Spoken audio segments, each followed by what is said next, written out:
इंडी गठबंधन का ये साल निकला सिर्फ और सिर्फ झूठ फैलाने में। सबसे बड़ा झूठ तो ये फैलाया था कि मोदी तीसरी बार जीतेंगे तो संविधान खत्म कर देंगे, आरक्षण खत्म कर देंगे।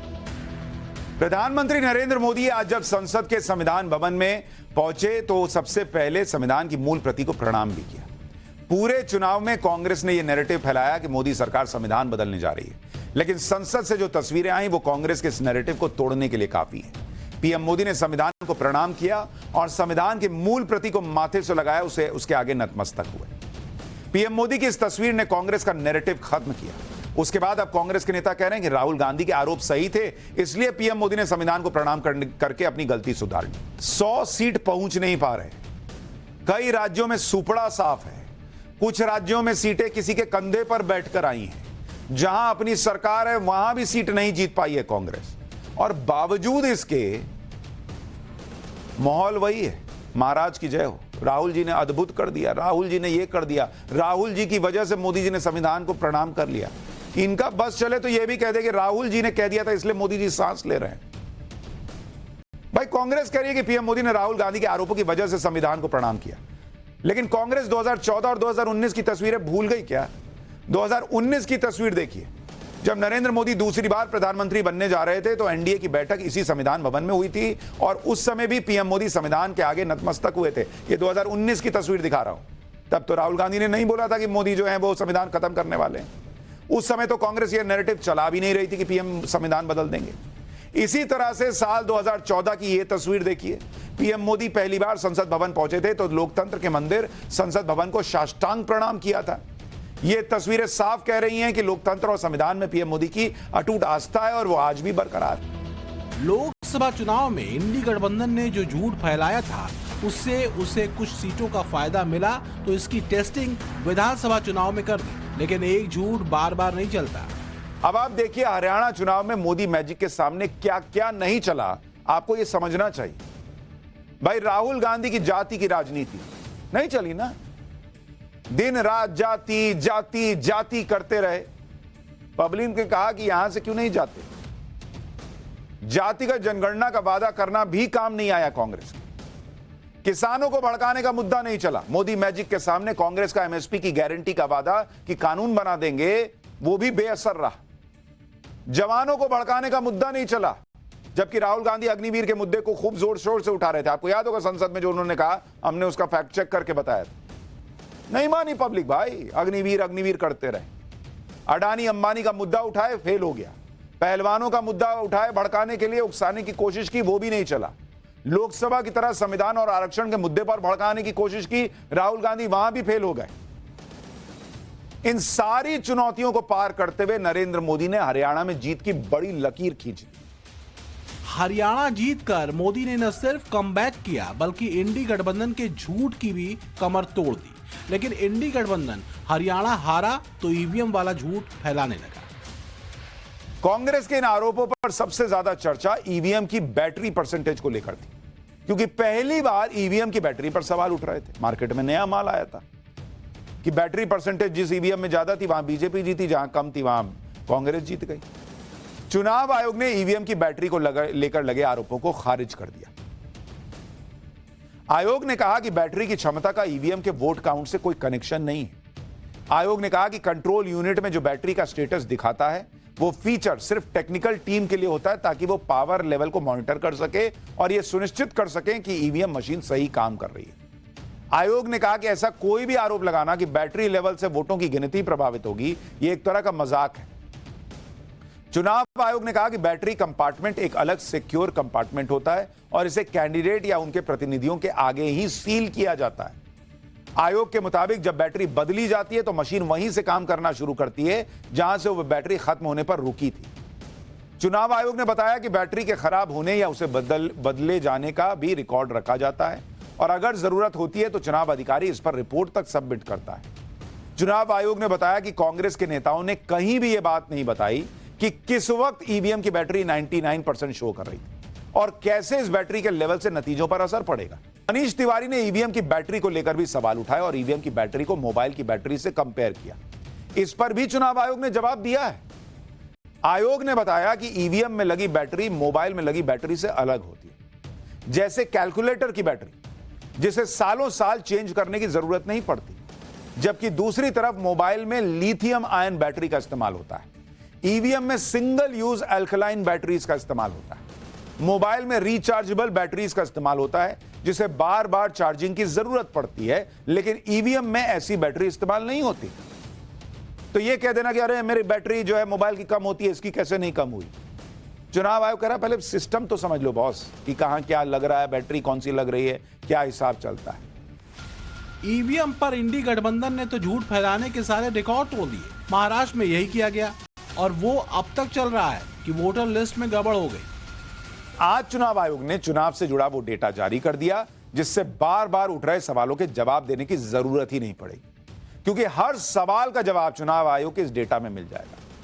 चुनाव आयोग ने आज इतनी विस्तृत रिपोर्ट जारी की जो दुनिया के किसी देश में नहीं हुई होगी बॉस। डेटा जारी करने के साथ चुनाव आयोग ने यह भी दावा किया कि इतना चुनावों से जुड़ी इतनी डिटेल और इतना डेटा दुनिया भर के किसी लोकतंत्र में कभी शेयर ही नहीं हुआ। चुनाव आयोग ने जो डेटा जारी किया है उसमें 2024 लोकसभा चुनाव से जुड़े डेटा की 42 स्टैटिस्टिकल रिपोर्ट है। 4 राज्यों अरुणाचल, आंध्र प्रदेश, ओडिशा और सिक्किम विधानसभा चुनाव जो साथ में हुए थे लोकसभा के, उनके 14 स्टैटिस्टिकल रिपोर्ट है जिसमें सभी संसदीय और विधानसभा सीटों के voter, polling booth, voting percent, पार्टियों के वोट शेयर समेत तमाम जानकारी है। चुनाव आयोग दावा कर रहा है कि इस डेटा की मदद से चुनाव से जुड़े हर सवाल का जवाब आपको आसानी से मिल जाएगा और चुनाव के सिस्टम में जनता का विश्वास मजबूत हो। यह भी देख लीजिए कि चुनाव आयोग ने ऐसा क्यों कहा कि जितना डेटा वो शेयर कर रहा है उतना दुनिया के किसी दूसरे लोकतंत्र में शेयर नहीं होता, जिसके लिए चुनाव आयोग ने दूसरे देशों का उदाहरण भी दिया। जैसे भारत में साल 1951 में हुए चुनाव से अब तक के सभी चुनावों की रिपोर्ट चुनाव आयोग की वेबसाइट पर मौजूद है। लोकसभा चुनावों और विधानसभा चुनावों की एक एक सीट का डेटा दिया गया है, जबकि दूसरे लोकतंत्रों की बात करें तो ब्रिटेन, यूके में चुनाव आयोग की वेबसाइट पर सिर्फ साल 2015 में हुए संसदीय चुनाव का डेटा दिया गया है, वो भी चुनाव के 4 साल बाद 11 जुलाई 2019 को अपलोड हुआ। इसके अलावा दूसरे किसी चुनाव का डेटा यहां शेयर नहीं हुआ। अमेरिका में चुनाव आयोग की तरफ से सिर्फ चुनाव प्रचार में हुए खर्च और चुनाव की तारीखों की जानकारी दी गई। वोटर्स, कैंडिडेट्स, पॉलिटिकल पार्टीज, नतीजे और वोटिंग से जुड़ा कोई डेटा अमेरिका शेयर नहीं करता या किया है। इसी तरह कनाडा में चुनाव आयोग की वेबसाइट पर 12 से 13 रिपोर्ट शेयर की गई, वो भी साल 1997 में हुए चुनाव और उसके बाद के चुनावों की। फ्रांस में चुनाव आयोग की वेबसाइट पर सिर्फ साल 2002 और उसके बाद के चुनावों के नतीजों से जुड़ी चुनिंदा जानकारियां शेयर की गई। ऑस्ट्रेलिया में भी चुनाव आयोग की वेबसाइट पर साल 2001 और इसके बाद हुए चुनावों का डेटा मौजूद है। इससे पहले के चुनावों के डेटा में सिर्फ अलग अलग इलाकों में पार्टियों की जीती हुई सीटों और जीत के मार्जिन की जानकारी। सिंगापुर में चुनाव आयोग की तरफ से सिर्फ कैंडिडेट्स को मिले टोटल वोट और चुनाव के तारीखों की जानकारी शेयर की गई। यह सारी जानकारी भी साल 1993 और उसके बाद हुए चुनावों की है, उससे पहले की कोई जानकारी नहीं। इसी बीच में इंडी गठबंधन ने अडानी का नाम लेकर फिर से मोदी के खिलाफ माहौल बनाने में जोर लगाया, लेकिन अडानी वाला मामला इन्हें ही उल्टा पड़ गया। राहुल गांधी बार बार यह नैरेटिव बनाने की कोशिश करते हैं कि जब गौतम अडानी को केंद्र सरकार से या बीजेपी की राज्य सरकारों से भी टेंडर मिलता है तो वो मिली भगत से मिलता है, लेकिन वो ये नहीं बताते कि अडानी समूह के तो कई सारे प्रोजेक्ट्स कांग्रेस के राज्यों में भी चल रहे हैं। कांग्रेस और इंडी गठबंधन गौतम अडानी को अपने यहां निवेश के लिए न्योता देता है। इन राज्यों में गौतम अडानी के जो प्रोजेक्ट्स चल रहे हैं उसकी तो लिस्ट लंबी है बॉस। जैसे फरवरी 2021 में महाराष्ट्र में उद्धव ठाकरे की सरकार थी, तब अडानी पोर्ट और एसईजेड ने दिघी पोर्ट रायगढ़ को 705 करोड़ में अक्वायर किया था। तब तो आपकी सरकार थी, तब अडानी से दिक्कत नहीं थी। मार्च 2022 में छत्तीसगढ़ में कांग्रेस की सरकार थी, भूपेश बघेल सीएम थे, तब कोल माइनिंग से जुड़ा एक प्रोजेक्ट अडानी समूह को मिला। अक्टूबर 2022 में राजस्थान में कांग्रेस की सरकार थी, अशोक गहलोत मुख्यमंत्री थे, तब 10,000 मेगावाट के सोलर प्लांट के लिए अडानी समूह के साथ डील हुई थी। इसके अलावा अक्टूबर 2021 में जयपुर इंटरनेशनल एयरपोर्ट का काम भी राजस्थान में अडानी समूह को मिला था। फरवरी 2023 में हिमाचल प्रदेश में कांग्रेस की सुक्खू सरकार के साथ अडानी समूह ने 2 सीमेंट फैक्ट्री फिर से शुरू करने की डील फाइनल की। अक्टूबर 2024 में अडानी फाउंडेशन ने तेलंगाना की कांग्रेस सरकार को 100 करोड़ रुपए डोनेशन दिया। जनवरी 2024 में अडानी ग्रुप ने तेलंगाना में 12,400 करोड़ के निवेश का ऐलान किया। तेलंगाना की कांग्रेस सरकार के सीएम रेवंत रेड्डी की तो अडानी के साथ मुलाकात की तस्वीरें आ चुकी हैं। तब रेवंत रेड्डी ने कहा था कि अगर तेलंगाना के विकास के लिए वो अडानी से फंड ले रहे हैं तो इसमें गलत क्या है। लेकिन राहुल गांधी को ये बातें समझ में नहीं आती क्या या फिर वो देश को ये सोचते हैं कि मैं कुछ भी बोलूं देश को मान लेना चाहिए? क्यों मान लेना चाहिए बॉस? और आप करना क्या चाह रहे हो? देश में क्या माहौल बनाना चाह रहे हो? जितना आप ऐसा कर रहे हो उतना आप नरेंद्र मोदी को ईमानदार साबित कर रहे हो, क्योंकि आप करते हो तो ठीक, और मोदी की सरकार में हो जाए, बीजेपी शासित राज्य में हो जाए तो फिर वो चोरी है। कैसे बॉस? पब्लिक नहीं पूछेगी। अडानी को लेकर राहुल गांधी अक्सर यह आरोप लगाते हैं कि मोदी सरकार में गौतम अडानी बड़े उद्योगपति बन गए। नरेंद्र मोदी के 10 साल में गौतम अडानी की किस्मत चमक गई, लेकिन वो ये नहीं बताते कि अडानी की किस्मत बदलने वाला मुद्रा पोर्ट प्रोजेक्ट की जो जमीन थी सबसे पहले कांग्रेस सरकार में मिली थी। मैं आपको राहुल गांधी और कांग्रेस की तिजोरी में अडानी और कांग्रेस के क्या हिसाब किताब है वो आपको निकाल के दिखा रहा हूं। साल 1993 में गुजरात में कांग्रेस की सरकार हुआ करती थी, चिमनभाई पटेल मुख्यमंत्री थे। उनके सरकार में गौतम अडानी को मुद्रा पोर्ट प्रोजेक्ट के लिए जमीन दी गई थी। तब किसने गौतम अडानी को आगे बढ़ाया? मुद्रा पोर्ट गौतम अडानी के करियर का सबसे बड़ा टर्निंग पॉइंट था बॉस। खुद गौतम अडानी ने एक इंटरव्यू में बताया था कि साल 1993 में उन्हें यह जमीन 10 पैसे प्रति वर्ग मीटर की दर से आवंटित की गई थी, और उस वक्त यह पूरी तरह से बंजर, खराब और पानी में डूबी हुई जमीन थी। कांग्रेस से गौतम अडानी की नजदीकियों के बारे में खुद गौतम अडानी बता चुके हैं। गौतम अडानी अपने सफल होने का एक बड़ा क्रेडिट राजीव गांधी को देते हैं। गौतम अडानी ने बताया था कि राजीव गांधी की नीतियों की वजह से वो अपना एक्सपोर्ट हाउस शुरू कर पाए। गौतम अडानी ने तो यहां तक कह दिया था कि अगर राजीव गांधी नहीं होते तो वो उद्योगपति बन ही नहीं पाते। तो राहुल गांधी को उस तिजोरी से राजीव गांधी की भी फोटो निकालनी चाहिए थी। क्या कर रहे हैं राहुल गांधी बॉस? क्या माहौल बनाना चाहते हैं देश में? राहुल गांधी बात भी बार बार करते हैं कि पीएम मोदी जहां भी विदेश दौरे पर जाते हैं वहां गौतम अडानी को उस देश में बड़ा प्रोजेक्ट मिल जाता है, लेकिन वो ये बात बहुत चालाकी से छुपा लेते हैं कि यूपीए सरकार के दौरान भी गौतम अडानी को दूसरे देशों से बड़े बड़े प्रोजेक्ट मिलते थे। नवंबर 2009 की बात है, ऑस्ट्रेलिया के पीएम केविन रूड भारत आए थे और उसके कुछ ही महीने बाद अगस्त 2010 में अडानी समूह में ऑस्ट्रेलिया में निवेश शुरू कर दिया। तब मनमोहन सिंह सरकार ने कुछ गड़बड़ किया था। साल 2010 में शेख हसीना भारत आई थी। उस वक्त अडानी समूह ने बिजली को लेकर बांग्लादेश के साथ बड़ी डील साइन की थी। तो मनमोहन सिंह के साथ सेटिंग गेटिंग करके की थी क्या? इसी तरह साल 2010 में इंडोनेशिया के साथ रेल प्रोजेक्ट पर डील हुई थी। यानी गौतम अडानी को लेकर राहुल गांधी के एक भी आरोप में इत्तू सा भी सच नहीं दिखता। राहुल गांधी के पास इन बातों का कोई जवाब ही नहीं है कि कांग्रेस शासित राज्यों में गौतम अडानी का निवेश क्यों हो रहा है। क्यों वो अपने राज्यों के मुख्यमंत्रियों को सार्वजनिक तौर पर गौतम अडानी से डील नहीं करने के लिए कहते हैं? कहिए ना भाई, ये आदमी अगर बेकार है, ये देश का पैसा लूट रहा है, तो कहिए अपने यहाँ के मुख्यमंत्रियों को कि नहीं करो इससे डील। अडानी का नाम लेकर तो पूरा एक सत्र राहुल गांधी ने चलने ही नहीं दिया।